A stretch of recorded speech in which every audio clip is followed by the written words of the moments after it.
I always knew the answer to everything is raw action. The answer to everything has always been raw action. My dad had a tweet about this. He said that raw action solves all. And he used to say this. I'll give you an example. If you're a farmer and you need rain for your crop and there's no rain, you can sit there and say there's no rain, we're all gonna starve. Or you can stand up and do a rain dance. Now, will your rain dance work? Perhaps not. Perhaps the rain won't come. But I would argue that you're better off standing up doing that rain dance than just sitting there waiting to die. You have to do something. Raw action solves. So when I was broke, I was never like, I'm poor, what do I do? It was, I'm poor, I have to do something. If I was broke, I'd go for a run. That's why I was such a great fighter. If I was broke, I'd sit there and go, I'm actually poor. How do I make money? Don't know. Where can I get some cash? Don't know. What work can I do? Don't know. I'll just go for a run then. And I just go for a 3-mile run. You just have to say, well, I have to do something.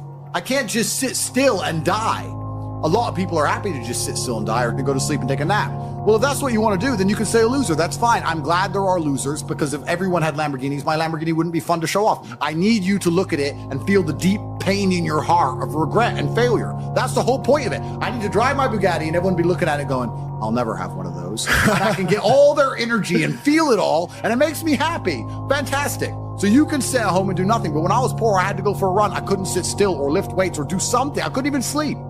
So raw action solves everything. And I understood that at a young age. But as you get older, you get to look back and you get to put your whole story together, the whole tapestry together. I knew I wouldn't stay poor. Did I ever think I'd get this rich? Well, I never said I wouldn't, but did I ever think it would probably happen at this level? No. But it's amazing how the compounding interest of just endless raw action adds up. I've never had a lazy day. I've never skipped work, never missed an email, never had a day off, ever. You name if you were to go through the last 3 years of my life, you will see that there's never been a day where I wasn't doing what I was supposed to do. And it all just adds up, and then monumental success comes and you get to laugh at everybody else, ha ha ha, and life's great. Well, I think that initially fighting is always the best thing you can ever do. Especially it's the best way to spend your 20s because you heal superhumanly. You heal like Wolverine. And I can't think of a better use of that superhuman healing ability besides fighting. And it's going to teach you everything you need to know about personal accountability and hard work and overcoming fear and dedication and discipline. There's so many lessons to be found inside of fighting. And plus, it's the most respected sport on the planet. And I think that you'll learn more about yourself and more about life and more about the realities of how the world works if you're a fighter. So I think that's what's so fantastic about it. All of my wisdom and all the things I say doesn't come from books. It comes from life experience. And a lot of my life experience is the brutal realities of violence. So people say, oh, Andrew's so smart, Andrew's so wise, Andrew knows so many things. I've learned all of that simply through fighting. And if you're a warrior in life, the arena may change, but the battle never ends. It's just never ending. And you have to get used to fighting. You have to get used to being under pressure and under stress all the time and being the kind of person who can perform and smile anyway. And I'm glad I spent my 20s training because I can't think of something else. I find it amazing that I speak to people my age and I say, in my 20s, I spent maybe, I don't know, let's say 3 hours a day. What's a decade of 3 hours a day? Let's say 10,000 hours. I spent 10,000 hours in the gym training. You're the same age as me. What did you do with those 10,000 hours? And they can't even tell me what they did. What did you do? Watch TV, go out, go pub, sit around, sleep, nap, chase women. What did you actually do? We had the same amount of waking hours and the same amount of minutes. I know where 10,000 hours of my minutes went, and that's why I'm the champ.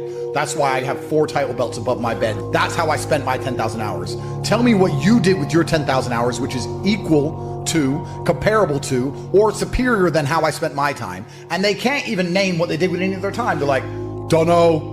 So if you're 16, you need to be using every single waking minute towards things you're going to remember. You're going to remember training. You're going to remember working hard. You're going to remember trying to make money. You're spending your life and wasting your time doing things you're not even going to be able to recollect in a few years. You're going to wonder why you fall behind the people who don't waste time. Time is the ultimate currency. Time is money.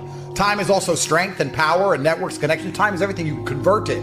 It's like malleable. Time is like Play-Doh. Yeah. You can turn it into anything. You can turn it into muscles if you go to the gym. Turn it into fighting prowess if you go to the fight gym. But people have all this time and they just mush around with it. And then they're like, oh, don't know why I'm failing. I wish I was successful. When you're living that type of life and you end up searching for meaning, you end up down the path of hedonism because the meaning is I want to have as much fun as possible. But fun in and of itself, I was talking to another girl and I was saying to her that fun, she was saying to me, you know what, Andrew, all you do is work. You never really have fun. And I said, fun is haram. He goes, is fun really haram? I'm like, no, it's not. But please understand what I'm trying to say here. What I'm trying to say is when you look at what most people do for fun, Look, what fun is clubs, drinking, running around, laughing like a kid, all this. All the bad things in life, the negative haramities can be attained through this obsession with fun. If you find a man who's obsessed with work, I have things I need to do, and I feel satisfied inside when I do them. I have duty and I have work and I have obligations to fill and objectives to meet. I feel happy when they are done. That is my fun. My fun is clearing my emails, making $2 million in the day, buying another investment property I don't need, going to bed, training hard, eating right. That's my fun. Call me boring. That's what I enjoy. When you were talking about that lifestyle and what you end up searching for in that hedonism, you just end up searching for excesses, right? To have more fun, you want to get more drunk, go to more clubs, and it's just a black hole and it never ends and you end up destroying yourself. Yep. We need discipline, we need purpose, we need to have parameters set for us. And truthfully, as a person, you're happier that way. That's why I quit drinking. People think I quit drinking because I reverted to Islam. That's not why. I actually quit drinking 2 months before that. I was extremely effective on alcohol. I would drink 4 or 5 times a week because I'm extremely rich and I have a very good life and I'm in my mansion and I'm drinking. I was still world famous. I was still making millions of dollars. I was still in fantastic physical condition. All the videos you watched me from a year and a half ago, I still look like a bodybuilder. I still outperformed everybody. I didn't have a drink problem. I could easily quit. In fact, I didn't even want to drink most of the time. It's just a party going on. I was still monumentally successful on alcohol and I could continue to drink alcohol for the rest of my life. But I stopped because I thought, will I enjoy having less fun? Will it be fun to have less fun? Okay, that's all fun. But would it be fun to have less fun? And I said, maybe instead of spending all of our money doing this stuff, we should spend all of our money getting very regimented. We should have loads of members of staff and we should be up at exactly 7:46 and we should have a coffee ready and hot at 7:47. And at 8:01, we should go into the gym and we should finish at 8:27. And we should have all of it. We should have everything regimented and we should produce more content than ever before, and become richer than ever before. But just remove the fun and have fun in not having fun and just being monumentally competent and effective. Okay, well, I'll try it. Let me try for 6 months to give up all fun and just be boring.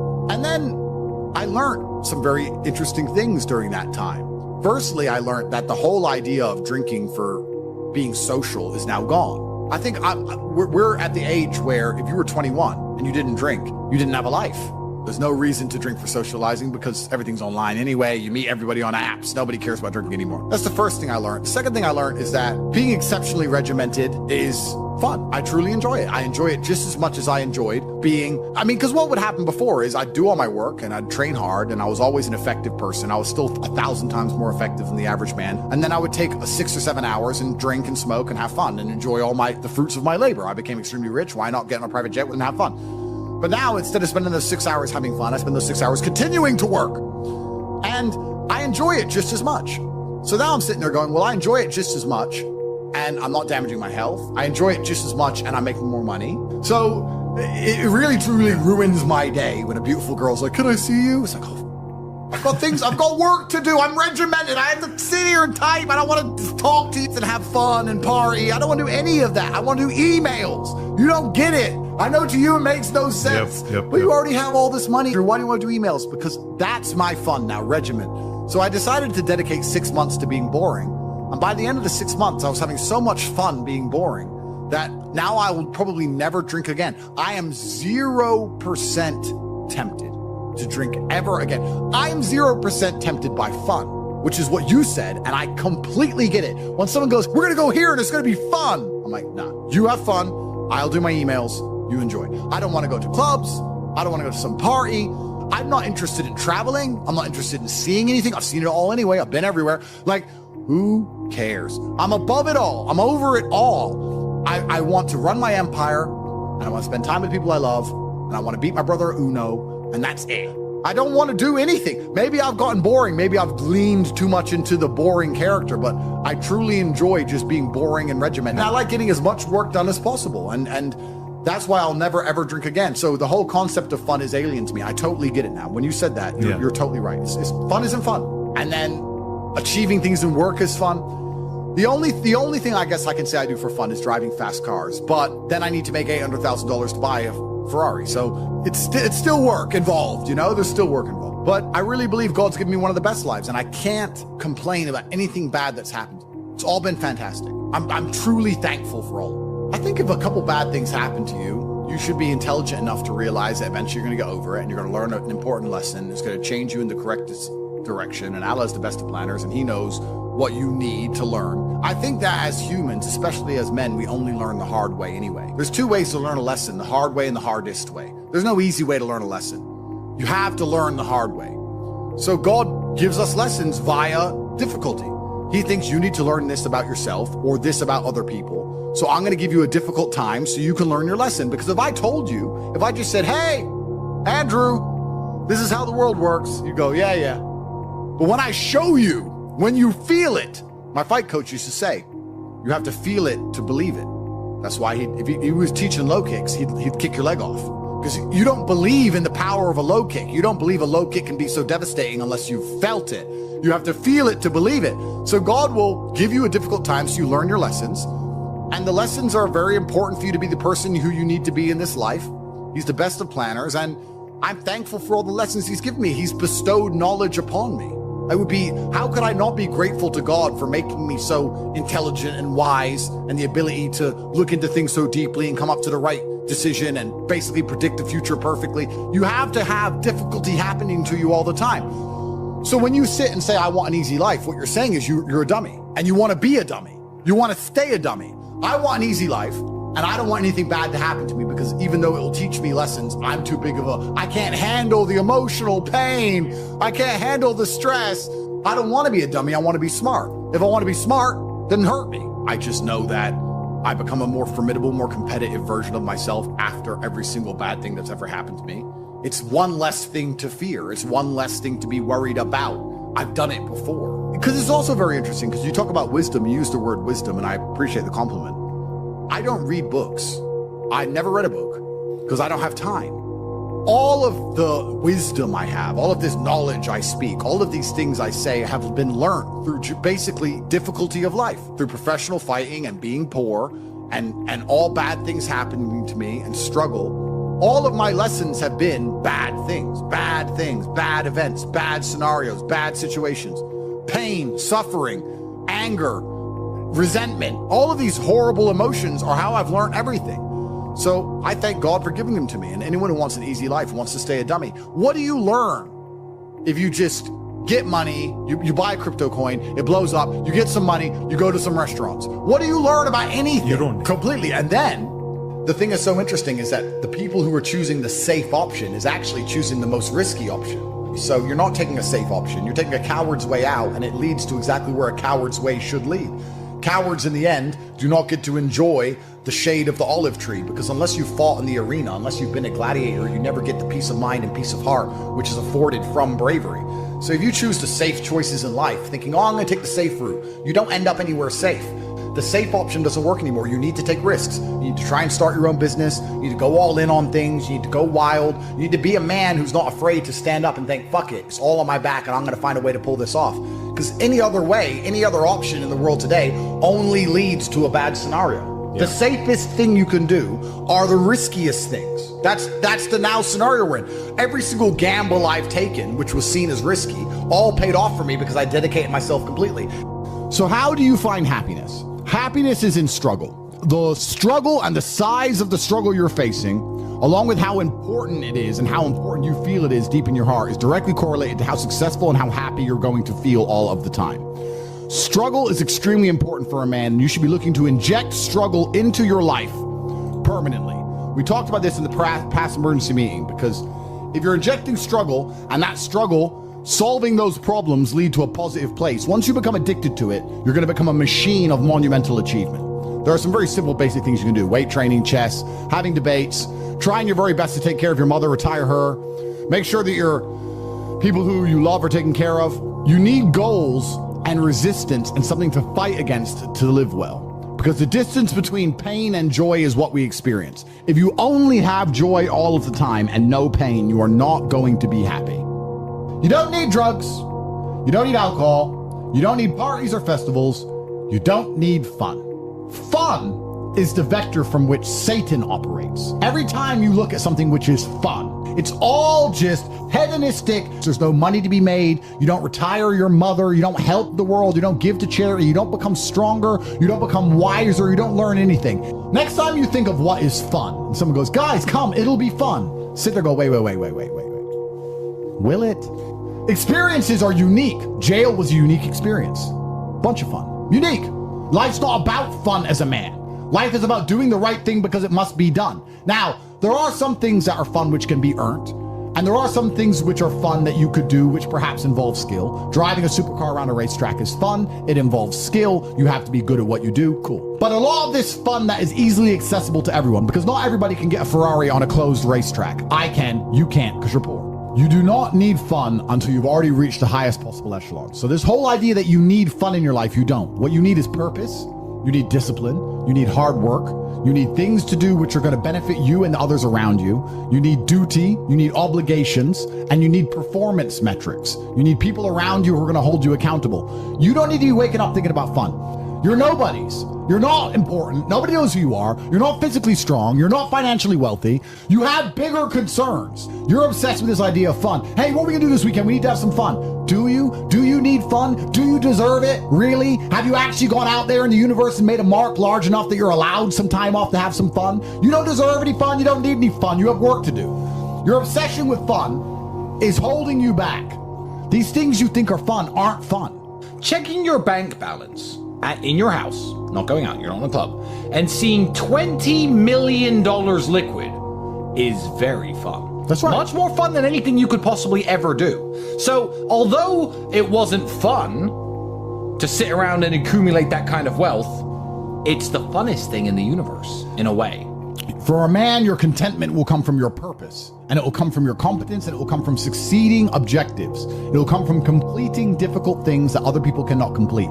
It will never come from the easily accessible hedonism, which you have confused for fun. If everybody can do it, you shouldn't want to do it. If everybody can go to that concert, you shouldn't want to go. If everybody can go to that club, you shouldn't want to go. You should only want to do things others can't do. The only fun I have is doing things I know you're not allowed to do. Putting my Bugatti on an A380 and flying it around the world to a racetrack, which I've rented out for only me and only my friends to race around cars. You can't do that. I can. That is fun. But if you say to me, Andrew, come to this party, and I say, well, who's there? Everyone. Oh, everyone's there. Does that mean I need to go? Right? It's the event of the century. Ooh, everyone's there. If everyone's there, it's trash. So you need to sit there and go, all right, I'm being asked to do something fun. Who else can do this? And if the answer is everybody, stop. I clear my emails. I've trained hard that day. I've made a couple $1 million. I've spec'd a brand new car. I've checked on all the people I love, all the people I care about. I've donated some money to charity. My children are fed. Their mothers are taken care of. Everything is in order. Everything is in its proper place. That is fun. If you say to me, Andrew, skip a portion of that organization and professionalism so that we can go and do something that everyone else can do, my answer will be no. That does not sound fun to me. And the fact that you think that's fun shows that you have a severe mental deficiency. Stay away from it. You're only going to find actual fun through purpose. You're only going to find purpose through exceptionalism. So you need to become the best possible version of yourself in all realms. That's extremely important. The reason you are so unhappy is because you are trying to have fun. You're unhappy because you're trying to have fun instead of trying to become important. They are very different things, and you're never going to feel satisfied in your heart unless you become important. Please imagine. And being important is fun. Oh, it's absolutely fun. Please imagine, and I don't state this with arrogance, please imagine for a second you're the most Googled man on the planet. And you're a kickboxing world champion, and you have hundreds of millions of dollars, and you're built like a tank. Imagine how you feel when you look in the mirror. Nothing can match that, and nothing can beat that. As a man, you need to have struggle in your life. And I want you guys to actually sit and think, what struggle are you going through daily? What struggle are you undertaking? What struggle are you trying to overcome? Because you should make a list of them. I can know for myself, every single day I wake up and I train physically. Every single day I have to go through X amount of physical pain when my day begins. That is a struggle that must be completed. Then I must try and keep my massive empire online, see my children, take care of everybody. There's struggle involved. My life is difficult. Difficult lives are fulfilling because we used to have to hunt and fish and go out there and go through difficulty to survive. And I often see that when I speak to people who are too comfortable, they end up being unhappy. Yeah. You can't entertain yourself to happiness. You must earn happiness. You must climb a mountain. You must struggle yourself to happiness. That's extremely important. There must be physical, mental, social, creative, some kind of spiritual struggle. And those things being satisfied is what's going to satisfy you. It's like Bitcoin. Bitcoin's a mathematical equation. You solve the equation, you get a Bitcoin. Life is very much the same. There's struggles, there's difficulties which you have undertaken, which you have adopted to try and complete. And when you finish those things,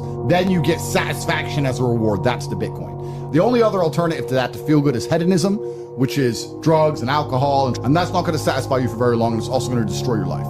So it's extremely important. This is actually why people are addicted to video games. Young men are addicted to video games because it mimics virtually what they ought to be doing in the real world. Yeah. Effort in to upgrade their character, to become a better version of themselves so they can do better things than they could previously do and explore new areas of the map. The areas of the map which are Bugatti convention, flying there on a private jet to sit with billionaires. The Grand Casino Monaco is a cool area of the map that you have not unlocked yet, but it's great. Which requires you to upgrade your character as a person. You understand this in video games, and you do it in video games because it's very interesting to do. However, you don't want to do it in the real world. But in the real world, it's so much more rewarding. And I actually going to argue that we're living in one of the final periods where that's true. I'd say in a few generations, who you are and who your physical body is may not matter nearly as much. No, but it does matter today.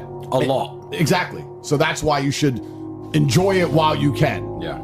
So you need to pick the low-hanging fruit first. And the starting block to all of these things is your body.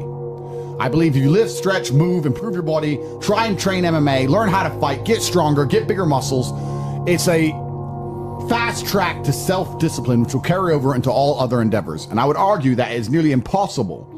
In fact, how many people can say the gym saved their life? How many people do you know were depressed, started training, got in fantastic shape, and weren't depressed anymore? It is very easy. The low-hanging fruit is your body and upgrading your body. That is the easiest struggle, which is never going to backfire on you and never going to be a negative towards any other facet of your life. And when I look at men who are physical specimens, I think everyone naturally does this, but I'm going to openly say it. I respect them differently than I look at men who aren't. I have a different level of respect for them because they show me they have discipline. They show me they have motivation. They show me they're capable of doing difficult and hard things. Those are the kind of people I trust. They're not afraid of struggle. They're problem solvers. People who train are problem solvers, and you need to become one. And you need to become very, very adept at solving problems pretty quickly.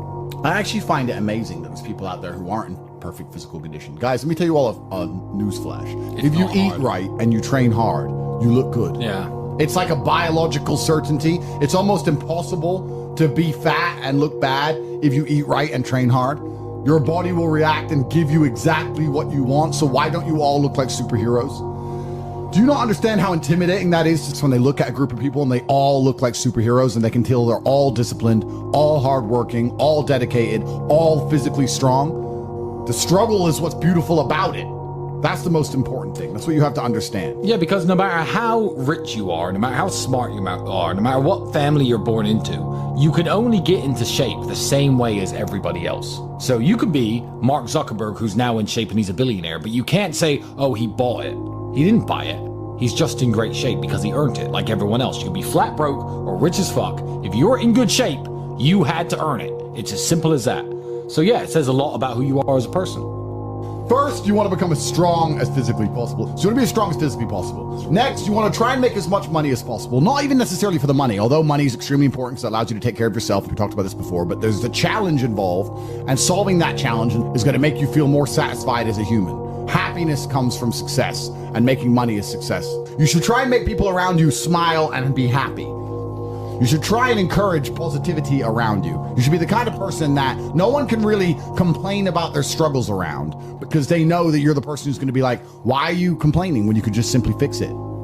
Especially successful people. Successful people are uninterested in stealing because we'd rather everybody win and keep the friendship and keep the network and keep the positive orgons and keep the good karma than make a little bit extra money. So it's amazing what you see in the world. And if you become a person who is happy and successful and can take care of himself and adopt struggles, you're going to start finding those other people who do the same thing, and then you're going to build a network and become fantastic. Live with men you're in competition with. So you and your friends need to have friendly competition at all times. Now, you need to meet your friends and you need to have banter and competition around things that matter. Who's got the most money? Who's worked hardest? Who's discovered XYZ, crypto, stock, new way of generating income? Who's trained that day? Who has the most children? Put some actual competitions together that matter and start competing and being around people, because you are the sum of the 5 people you spend the most time with. Everybody knows this. So why don't you get some genuine metrics that will improve your life? You won't have time to stand around cooking meals if you're friends with somebody who works out for 3 hours a day, for example, because you're going to need to find 3 hours a day to train to beat him, which means you're going to have to just eat that rotisserie chicken as you do squats, like a man should. Live with men you're in competition with. This is ultra important because you can measure yourself against your circle. If Tristan comes downstairs and says, I've done 1,000 push-ups, I will do anything it takes to do 1,001 just to annoy him, because I know that he then has to do 1,002. And pissing him off is worth it. It's always worth it. And that's why you need to have that kind of competition. Get your act together, get some genuine metrics, things that matter. And once they're all put together, you're going to live in a naturally competitive environment, which is going to increase your testosterone level. It's going to prevent you from doing a lot of dumb shit. And the competition one's great, because you can apply it to everything. There are a lot of people who are going to get, kicked in the nuts and take a fall, and they're going to let it beat them down. Andrew's lost very important kickboxing matches. Did he quit fighting then? Did I quit fighting when I got my ass kicked a couple times? No, you don't. You just have to continue, because in life, there are only winners and losers. There are no participation trophies. There's no, stickers and everyone's invited to have a good time. Life is hard, and everyone in life is actually trying to play the same game. If you're a sportsman, there's a small pool of people who compete at kickboxing, professional soccer, and the bigger the pool is, the more difficult it is. Well, life is the only game where every single one of us 8.1 billion people is trying to play the exact same game. And the same game is, there's only so much money in the world, there's only so many resources, there's only so much happiness. I'm going to try to provide for my family as best as I can. And whether people say money's not important or is important, everyone's part of this game. So winning is very difficult. And you have to keep trying when you get kicked and you fall down. And that's the advice I give to every young man who listens to me. People are afraid of accepting there's a problem because then they know they have a responsibility towards fixing it. Yeah. And they don't want to do anything, one, because they're lazy, and two, because they're afraid they might lose. So they'd rather pretend there's no problem at all. And I think I often say to people in a lot of my videos about a lot of other subjects that it's not always the winning and the losing. It's the fighting in the first place. And there's plenty of men in history you remember who ended up losing in the end. Napoleon, for example, who still fought, which is why they mattered. It's not, if you're only going to fight when you're guaranteed to win, then no bravery is required. And you have to fight so that you can look back on your life and feel happy that you tried to do something when you knew it was going on before it was too late. Forget about the winning and losing for now. Focus on the fight. You must wait for the moment when the opponent's mind is scattered and strike without hesitation. If you do not overcome your tendency to give up so easily, your life will lead to nothing. Objectify your demons so you control them instead of them controlling you. Fear is a reaction. Courage is a decision. You have to train your mind to be stronger than your emotions, especially your impulses, or else you're going to lose yourself. You will only be found by the devil once you are lost, and he will lead you to hell. Most of the important things in the world have been accomplished by men who kept fighting when there seemed to be no hope at all. I think it's a good motto, perhaps, for life, for everyone who's watching this. I heard it during a boxing match, and I think it was between Evander Holyfield against some guy who's not nearly as well known. And Holyfield was losing, and then he starts swinging, hitting the guy. And the commentator said, suddenly the champion returns with initiative and vengeance. That's a good slogan for life. You should wake up, look in the mirror, and say, suddenly the champion returns with initiative and vengeance. That's a good way to start your day every single day. Yeah, it is. Initiative and vengeance to become the best possible version of yourself. It's very important, and this is the last piece of advice I want to give to people at home. A lot of people go through life with a very average attitude, and they wait for their one big break. But you have to build your big break. And you're going to do that with 1,000 tiny victories. If you're watching this, ask yourself a question. When's the last time you genuinely tested yourself? When's the last time you genuinely felt challenged? Win or lose, you can be a hero if you just fight. Win or lose, you can be a hero if you make the brave decision. There are so many men of history we remember who didn't even win every time. Napoleon lost. He's still famous. His name's still etched into history. You can't escape